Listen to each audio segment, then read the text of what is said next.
been 2 years since Apple released their Apple Studio Display. It's 2024 and I'm wanting to see if, with a wealth of new technology coming to this sector, is Apple's premium offering still one to consider. Now, previously, my most viewed video on this channel was my review of my Dell Ultrafine Ultra-Wide a couple of years ago. So having taken a break from YouTube, I thought this was the perfect product to restart this project with. In this review, I'll cover why you would want to shortlist the Apple Studio Display as a considered purchase. To do that, we'll go through the specs, the features, everything that's good about the monitor, and ultimately what's not so good. Wrapping it up to find out who this £1,500 monitor might be for. Okay, so headline, specs and stats on this very unique display. It's a 27-inch IPS monitor rocking a 5K resolution, or in other terms, a 5120 by 2880 resolution. Another headline figure here is the fact the Studio Display goes up to 600 nits peak brightness in standard dynamic range. There is actually no HDR on this monitor whatsoever, so this is an incredibly bright standard monitor. Apple also tells us it supports 1 billion colors and is incredibly accurate, supporting the P3 color gamut. Other things here as well is the fact that it does rock a 12 megapixel and quite modest webcam integrated into the monitor, as well as 6 speakers which are actually enabled for spatial audio. On the back of this incredibly, very beautifully designed monitor, you'll actually find just a very limited amount of I/O. On the back, what we'll find here is 4 USB-C ports. One, which is Thunderbolt 3, and has the power delivery of 96 watts to be able to charge your MacBook Pros or MacBook Airs, or whatever you want to connect to it. The 3 remaining USB-C ports are there to charge iPhones, accessories, as well as things like storage and just accessories that you're wanting to connect to this display. Talking about the design of the monitor, you also have 3 different types of stands here. You have the standard stand, which is built into the monitor very similarly to the 24-inch iMac, which I actually reviewed about 3 years ago. If you're wanting any height adjustability in the built-in stand, you're going to have to pay another £400. I believe that's also $400 for that adjustability. Now, while that is very beautifully designed, it also seems like an incredibly expensive choice to get basically the ability to move your screen up and down. What you'll be able to see here is the fact that I went with the VESA mounted option. Typically, I use a monitor arm in my setup and it helps it make it nice and clean. It actually didn't work with the monitor stand that I had for my Dell, so I had to purchase another one. The thing here though is that from the back of the monitor, I would say this is an incredibly ugly design from Apple's perspective. It actually covers the Apple logo. It's incredibly high up, which I understand why, but I think this is a real miss from Apple's perspective. I think if you ever have the rear of this monitor on display in your home or in your office, I would definitely go for the other 2 options, and preferably, if you had the money, I would go for the one that is height adjustable. So now we've talked about the design and the key specs, which most reviews have gone through. What I want to do here is really hone in on what I actually enjoyed about the Apple Studio Display. Now, the first thing, and it seems to be the consensus of this display, really is that 5K resolution. What I quite like is the fact that it is in a standard 16:9 aspect ratio, so it feels like a regular sort of monitor. Now, anyone who's ever used the 27-inch iMac of beyond times before, this is pretty much exactly the same monitor. I really liked that display and that aspect ratio, and I think it really hones in on this monitor as well. Personally, I would like the screen to be a little bit bigger. 27 inches now just seems to be on the little bit of a small side, especially if you're looking for something like a larger desk setup here. I think if you have quite a small space and the 27-inch iMac used to work in that space, I think this is a really great swappable option. In terms of that resolution, the reason why Apple clearly have gone for a 5K resolution is essentially it's 1440p scaled up, which is the native resolution of Mac OS. Everything that you touch and you feel and you look at on this monitor really is pin sharp. Text reproduction here looks absolutely fantastic and is probably the best that I've ever seen on a monitor that I've used. Now, one trade-off that Apple clearly have made here to go for 5K is to not be able to do 120 Hz ProMotion, similar to the MacBook Pro that I'm used to.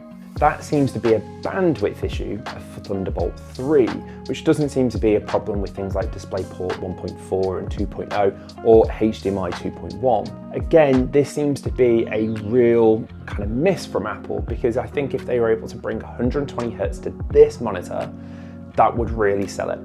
I understand that Apple have also got their ProMotion XDR monitor, which is 6K, but again, that's like £6,000 and is a real niche product. But I have to give it to it. Even at 60 Hz, for most normal use, and if you're just kind of photo editing, using this as a computer, using it for work, I would say that the resolution probably beats the smoothness of 120 Hz. Other things that I love is the color reproduction on the monitor. It really does do a great job of looking at things like photographs and videos. One thing that I've recently added to my kits is the Leica Q2, which with a 42 megapixel sensor, these images look amazing on the studio display.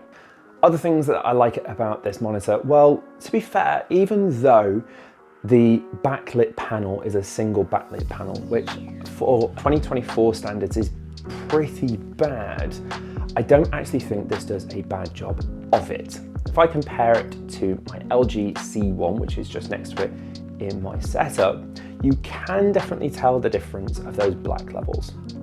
But in normal lighting on a normal day, I actually didn't think it was going to be as bad as I've seen online. The contrast ratio here isn't as good as other IPS monitors, but what I do like is the fact that Apple here have included the glossy screen. Definitely having that laminated glossy screen really supports sharpness, but also just makes things look like a higher contrast ratio. Again, something that surprised me with a lot of other monitors that I've had before is that matte finish, which really actually sometimes dulls the contrast ratio even more. Now, I've also used this monitor for a couple of weeks for work. So meetings, Teams calls, creating things on things like Keynote and Excel. I would say that for that use, it's actually been incredibly nice again to use. Having that integrated webcam for Teams meetings or Zoom calls actually means that this is a really good setup for something that's just at home. I have a 16-inch MacBook Pro, and typically with my ultra-fine monitor that doesn't have a built-in webcam, I tend to actually take the screen up, use the webcam on that because it allows for that interaction. Here, with the fact that it's built in, I've not had to open up my MacBook once. This really gets me thinking that the perfect pairing for the Apple Studio display is either the Mac Mini or the Apple Studio if you're more professional. Other things that took me by surprise actually were the speakers. So listening to a few tracks, and while it's difficult to get that over on YouTube, you would actually be really surprised by how good the speakers are in this monitor. Again, if I compare it to things like the Dell Ultrawide, which at the time was a £900 monitor, which has built-in speakers, the speakers were average at best, and you could use them. These, I would say, are on par with things like the MacBook Pro. If I compare it to my Sonos Beam next to it, then yeah, definitely there is night and day difference in how good that sounds, but for a built-in monitor, really, really well done. Okay, so there are all the things I liked about the Studio display, but there are some niggles, which probably means that this isn't the monitor for me, but I understand why they've made these choices. Again, for me personally, the 27-inch size is just that little bit too small. I would much prefer something closer to that 32-inch screen size. Other things that are a bit of a miss, if you are looking for something to include in a wider setup like myself for things like gaming as well as productivity and creative work, is really that lack of I/O. I think the fact that Apple here have literally gone USB-C and nothing else really shines the fact that this is a perfect pairing for a Mac, and that is it. If you're ever looking into something for gaming, then this really is not the monitor for you. It has quite a slow response time, it's only 60 Hz, and while that 5K display is great, no game console actually outputs at 5K native resolution, so it makes no sense whatsoever. For that reason, I think what the Studio display does here is become an incredibly niche monitor. This really isn't something for everybody at all. I would really say that this is way more focused at that power Mac user or somebody who's looking for an upgrade on their old 27-inch iMac. Other things that I don't like, as mentioned, I think the VESA mounting is a really poor offering here from Apple. I definitely think there was going to be smarter or nicer or just a nicer integration of VESA mounting, especially with how many nice mounts there are out there nowadays. Again, I feel like this is a bit of a mess. And last but not least, the thing that I probably don't like about this monitor the most is actually the price. For me, £1,500 for an external display is a huge amount of money. I understand with Apple, we all have to pay the Apple tax. There's no denying that their products are absolutely beautifully designed, they're always well made and incredibly reliable. The Studio display is actually no different. It is incredibly well designed, it is beautifully made. It's probably the nicest and most robust feeling monitor that I've ever had my hands on. But ultimately, for an accessory, for something that's also quite expensive, like a Mac or a PC, I feel like they've made slight decisions here which don't make too much sense. Something that surprised me here is actually the price point. Years ago, we used to have the Thunderbolt display. Now that retailed for less than £1,000, I'm pretty sure, which was actually really similar size, it was a similar design, and obviously the resolution just wasn't quite there with a product that is now probably 10 to 15 years old. I think if Apple had brought this in at less than £1,000, it would be still a really compelling option for purely computer-based purposes. Okay, so in conclusion, the Apple Studio Display. Who do I think this for, and would I still buy it in 2024? So for me personally, I'm looking for something that is a little bit more varied and has that flexibility when it comes to things like I/O and connecting other devices. If I was purely in the market for a monitor to connect to a computer and I wanted something that was around 27 inches, the Apple Studio Display probably is actually worth spending that little bit of extra money and getting a really high quality screen. It is minimalist, it does look great, it'll look great on most desk setups, and the simple UI actually lends to itself of just plugging in your computer. While the £1,500 is a steep price to pay, as we know with Apple products, they tend to hold their value. And the fact that they've still not updated the monitor in 2 years, it's still the same price, and online, you can't really get that many certified refurbished. It really shows there's a good demand for the monitor and it will hold its value. I feel for anybody else, so if you're either a gamer or looking for something more versatile to plug in devices or looking for something like 120 Hz, this clearly is not the monitor for you.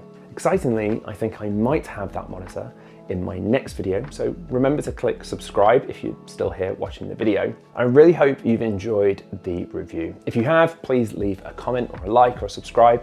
As I say, we've got plenty more display and tech videos coming over the next weeks and months. So remember to subscribe, and I'll see you on the next one.